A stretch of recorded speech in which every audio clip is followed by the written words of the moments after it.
Janasena party అన్ని సామాజిక వర్గాలకు సమాన ప్రాధాన్యత ఇస్తుందని అవనిగడ్డ ఎమ్మెల్యే మండలి బుద్ధప్రసాద్ అన్నారు. మంగళవారం అవనిగడ్డలోని ఎమ్మెల్యే కార్యాలయంలో నాగాయలంక మండలం పర్ర శివారు దీనదయాలపురం గ్రామానికి చెందిన 30 మంది మత్స్యకారులు జనసేన పార్టీలో చేరారు. వారికి ఎమ్మెల్యే బుద్ధప్రసాద్ జనసేన కండువాలతో స్వాగతం పలికారు. నియోజకవర్గ యువ నాయకులు మండలి వెంకట్రాం, జనసేన పార్టీ జిల్లా ఉపాధ్యక్షులు మత్తి వెంకటేశ్వరరావు, నాగాయలంక మండల పార్టీ నాయకులు బండెడ్రి హరి పాల్గొన్నారు. కొక్కిలిగడ్డ మస్తాన్రావు, రామాని మాణిక్యాలరావు, కొక్కిలిగడ్డ పోతురాజు, కోలాబ్రహ్మం తదితరులు ఇందులో పాల్గొన్నారు. కానీ 40 సంవత్సరాల పైన అయిపోవడంతో ఇవాళ ఆనాడి నిర్మాణాలన్నీ కూడా ఇవాళ శిథిలావస్థ చేయని పరిస్థితులు కూడా ఉన్నాయి. బ్రహ్మాండమైన షెల్టర్ కట్టారు, అప్పట్లో ఎక్కడా లేదు అలాంటి షెల్టర్, కానీ అవి కూడా శిథిలమైన పరిస్థితులు వచ్చాయి. ప్రత్యేకించి గ్రామంలో ప్రధానమైన సమస్య అంటే తాగునీరు, సాగునీరు. ప్రతి వేసవకాలం వచ్చినా కూడా ట్యాంకర్లతో నీళ్లు పంపించే ప్రయత్నం చేయడం తప్ప అక్కడ ఆ సమస్యను మనం పరిష్కారం చేసుకోలేకపోయింది 2 సంవత్సరాలుగా. అలాగే చిట్ట చివరి గ్రామాలకి సాగునీరు అందించడం కూడా ఎప్పుడు కూడా గగన సాధ్యంగానే ఉంటుంది. ఇలాంటి పరిస్థితుల్లో ఈ రోజున తీర ప్రాంత గ్రామాలు ఏవైతే ఉన్నాయో, చిట్ట చివరి కృష్ణా డెల్టాలో చిట్ట చివరి గ్రామాలు ఏవైతే ఉన్నాయో ఆ గ్రామాలకి మనం నీరు అందించాలి, ఆ గ్రామాలకు ఇరిగేషన్ సదుపాయాలు పెంపొందించాలనే ఉద్దేశంతో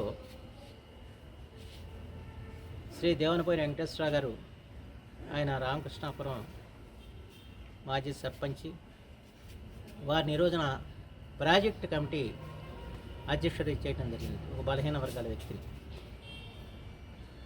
ఆ చేయగల శక్తి ఎవరికి ఉందంటే ఒక జనసేన పార్టీ తప్ప మరొకరు లేదని చెప్పి మాత్రం అనుకోవాలి. అంటే ఒక సామాన్యుని వ్యక్తి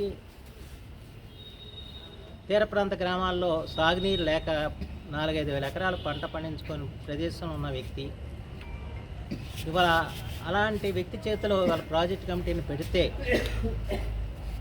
కృష్ణా డెల్టాలో చివరి ప్రాంతాలకి మేలు చేయాలన్న తలంపుతోనే పవన్ కళ్యాణ్ గారు ఆ నిర్ణయం తీసుకోవటం, ఆ నిర్ణయానికి అనుగుణంగా ధ్యానం వెంకటేశ్వరరావు గారిని చేసిన తర్వాత నిజంగా వీళ్ళందరికీ కూడా చాలా ఆనందం అనిపించింది. ఎందుకంటే అది ఊహలకు అందింది, కళ్ళలో కూడా అనుకోని పరిస్థితి.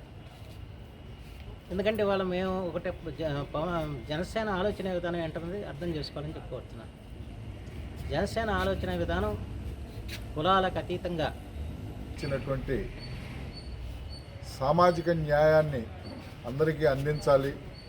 జనసేన పార్టీ కులాలను కలిపేటువంటి ఆలోచన విధానం, మత ప్రసక్తి లేని రాజకీయం చేసి గ్రామాలని, దేశాన్ని, రాష్ట్రాన్ని అభివృద్ధి చేయాలనేటువంటి ఆలోచనతో ఏర్పడినటువంటి పార్టీ జనసేన పార్టీ.